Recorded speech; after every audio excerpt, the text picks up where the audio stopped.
আসসালামু আলাইকুম, সবাই কেমন আছেন? দেখুন, আজ আমি একটা রিঠা মাছের রেসিপি দেখাবো। তার জন্য আমি বড় সাইজের একটা আলু নিয়ে নিয়েছি। মাছগুলো তেলে দিয়ে ভেজে নিয়েছি।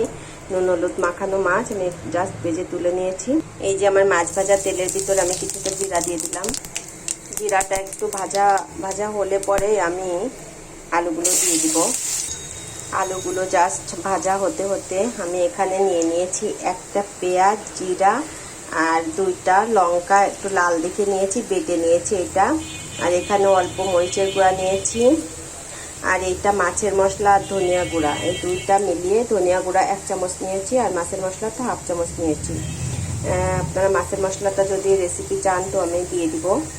তো এই মাছের মশলাটা আমি কিন্তু মাংসতেও ইউজ করি, এটা বুঝে বুঝে করতে হয়। আলুটা আমি জাস্ট একটু লাল লাল করে ভেজে নেব। দেখুন, আলুটা ভাজার সময় আমি লবণ দিয়ে দেবো। আমার কিন্তু আলু ভাজা হয়ে গিয়েছে। এবার আমি এই যে লবণটা দিয়ে দিলাম। আমি সবসময় এভাবেই লবণ দিয়ে আন্দাজ মতো করে, আপনারা ইচ্ছে মতো দিয়ে দেবেন। দেখুন, আমি সব কয়টা মশলা একসাথেই দিয়ে দেবো। সব কয়টা মশলা একসাথে দিয়ে আমি একটু ভেজে নেব। এভাবে রান্না করলে একরকম টেস্ট। আপনাদের কাছে একটা টমেটো থাকলে টমেটো দিয়ে দিতে পারেন। আমার কাছে টমেটোটা ছিল না, তার কারণে আমি দিতে পারিনি। মশলাটা যেন পুড়ে না যায় তার কারণে আমি অল্প করে জল দিয়ে দিলাম। একটু জাস্ট কষে নেব। আন্দাজ মতো হলুদ দিয়ে দিব। আমি তো লবণটা দিয়ে দিয়েছি, আর কোনো লবণ দেবো না। এবার আমি মাছের সাথে মশলাগুলো ভালোভাবে মিশিয়ে কাঁচা লঙ্কাও দিয়েছি। মাছের সাথে সুন্দর করে মেশাবো। এরপর আমি পানি দিয়ে দেবো।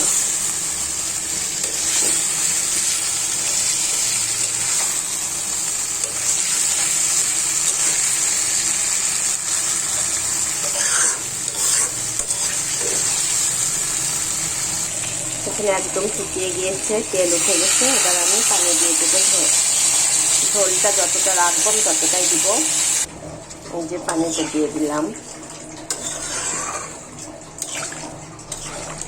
এবার আমি ঢাকা দিয়ে দিব।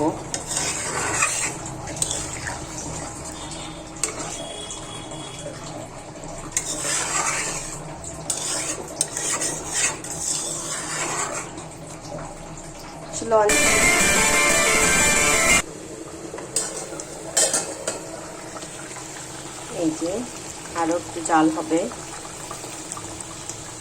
আপনারা একটু মাঝে ঢাকাটা উঠে একটু নাড়াচাড়া করে দিবেন। দেখবো আমার আলুটা ঠিক কতটুকু সেদ্ধ হয়েছে। আলুটা প্রায় সিদ্ধ হয়ে গেছে, আর একটু সেদ্ধ হবে। আমার মাছের ঝোল রেডি। ধন্যবাদ সবাইকে। এবার বানিয়ে জানাবেন যে কেমন হলো।